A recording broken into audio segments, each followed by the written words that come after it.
Assalamualaikum warahmatullahi wabarakatuh. Pada kesempatan kali ini, adapun materi yang akan kami bahas yaitu iodium.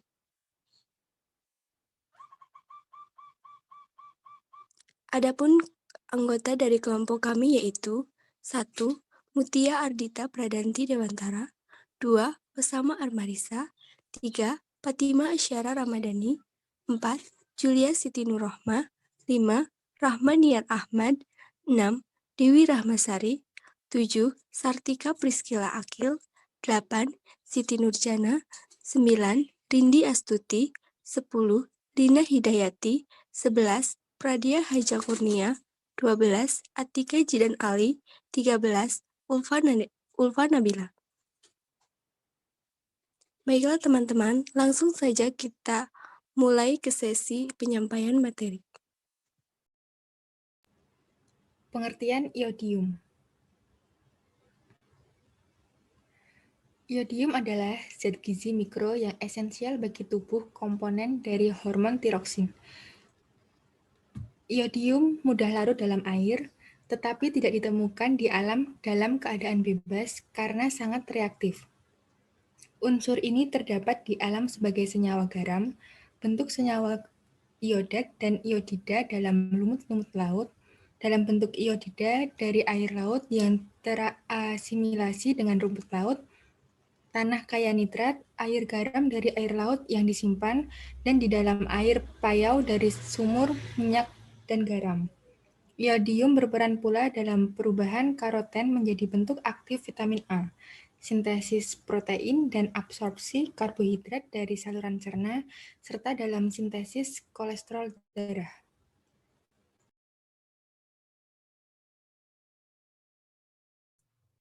Selanjutnya, 1 iodium diabsorpsi dengan mudah dalam bentuk iodida di dalam darah. 2. Iodium bagian integral dari hormon triiodothironin tiroid atau T3 dan tetraiodothironin atau hormon tiroksin T4. 3. Kebanyakan T4 dan T3 diangkut dalam bentuk terikat protein. 4. Penangkapan iodida oleh kelenjar tiroid tersebut dilakukan oleh alat transport yang dinamakan pompa iodium. 5. Pembentukan kedua hormon tersebut diatur oleh hipotalamus yang dikeluarkan kelenjar pituitari. 6. T3 dan T4 yang terbentuk diatur oleh hormon yang merangsang tiroid, yaitu thyroid stimulating hormone TSH dan tirotropin hormon TRH. 7. Hormon tiroksin disimpan di hati, kemudian didistribusi pada sel sasaran yang butuh. 8. Ekskresi iodium melalui saluran kencing.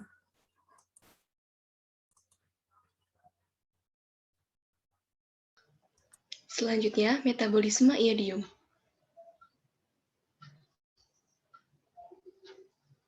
Iodium diabsorpsi sangat cepat oleh usus dan kelenjar tiroid. Digunakan untuk memproduksi hormon tiroid.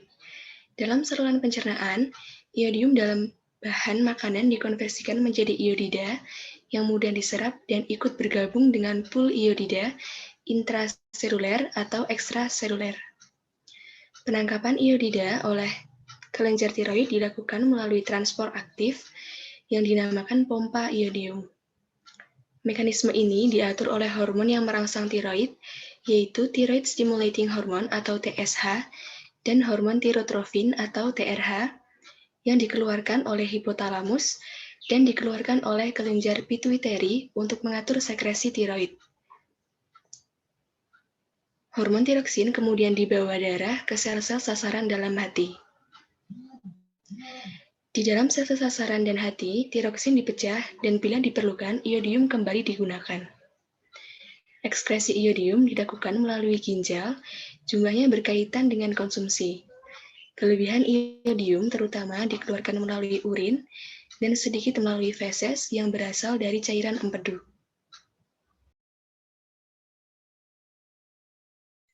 Fungsi iodium. 1. Berperan dalam perubahan karoten menjadi bentuk aktif vitamin A. 2. Berperan dalam sintesis protein dan absorpsi karbohidrat dari saluran cerna, serta sintesis dalam kolesterol darah. 3.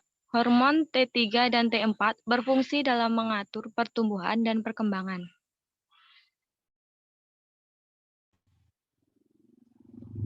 Lanjutan, asupan iodium berperan mengembalikan ke kondisi normal dari kondisi hipotiroid dengan mengaktifkan mekanisme negatif feedback ke hipotalamus dan kelenjar hipofisis di otak.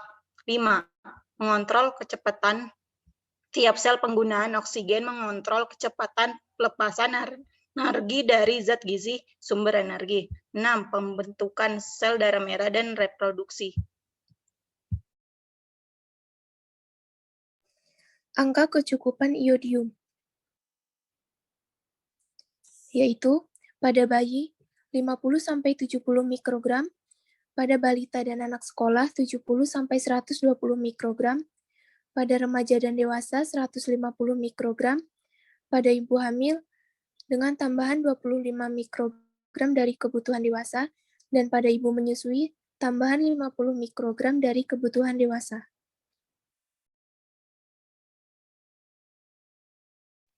Sumber iodium.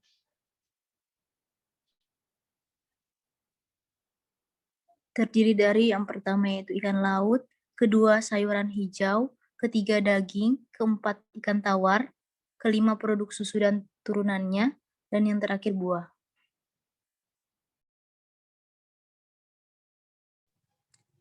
Akibat kekurangan iodium. 1. Pembesaran kelenjar tiroid yang mengakibatkan pembengkakan pada bagian leher. 2. Defisiensi jangka lama menyebabkan hipertrofi tiroid. 3. Lambatnya perkembangan kecerdasan pada otak dan mental bayi. 4. Mengurangi tingkat IQ seseorang. 5. Mengurangi tingkat kesuburan tubuh. 6.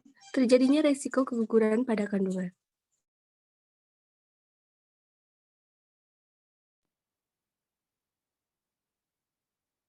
Kekurangan iodium pada anak.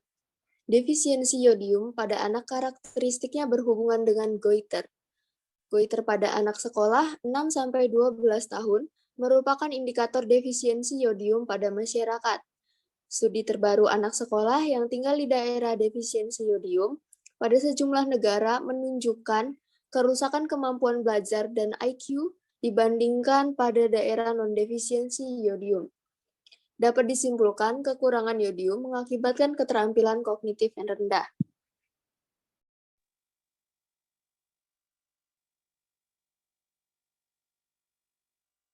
Kekurangan iodium pada dewasa.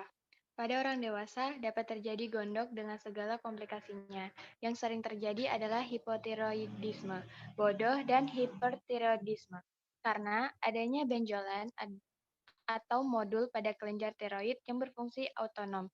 Di samping efek tersebut, peningkatan ambilan kelenjar tiroid yang disebabkan oleh kekurangan iodium meningkatkan resiko terjadinya kanker kelenjar tiroid bila terkena radiasi. Kekurangan iodium merupakan penyebab utama terjadinya gondok, namun tidak dapat dipungkiri bahwa faktor lain juga ikut berperan. Salah satunya adalah bahan pangan yang bersifat goiterogenik.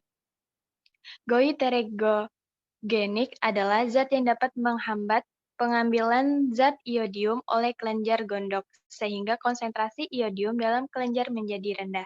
Selain itu, zat goiterogenik dapat menghambat perubahan iodium dari bentuk anorganik ke bentuk organik, sehingga pembentukan hormon tiroksin terhambat.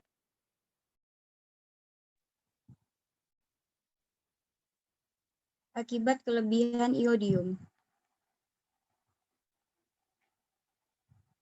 Penyebab kelenjar tiroid terlalu aktif memproduksi hormon tiroksin. 1. Terbentuknya goiter. 2. Terjadi produksi air liur berlebih. 3. Iritasi pada saluran pencernaan. 8.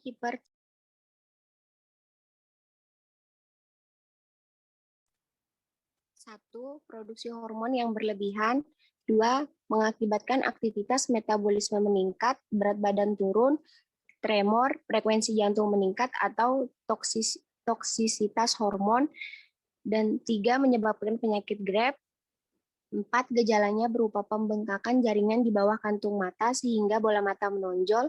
5 insidensi tertinggi pada kelompok usia 15-40 tahun, terdapat kecenderungan familial. 6 gejala klinis penyakit Greb adalah banyak berkeringat, suka dingin, sering berdebar, kedua tangan sering bergetar. Nadi cepat adalah konsekuensi dari hipertiroidisme.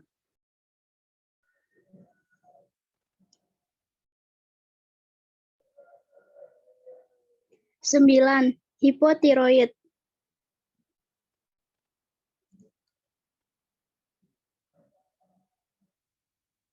1. Penurunan produksi hormon tiroid.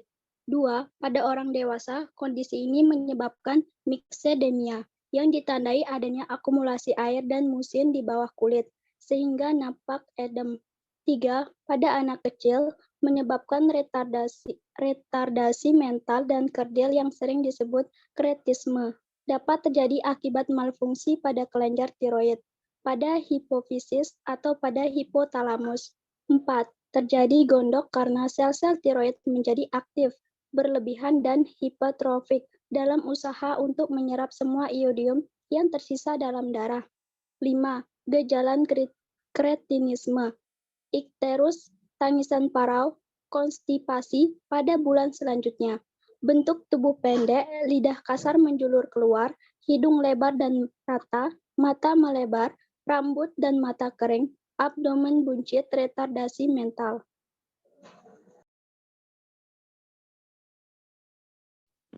Berikut referensi yang kami gunakan. Sekian presentasi dari kami. Terima kasih atas perhatiannya. Wassalamualaikum warahmatullahi wabarakatuh.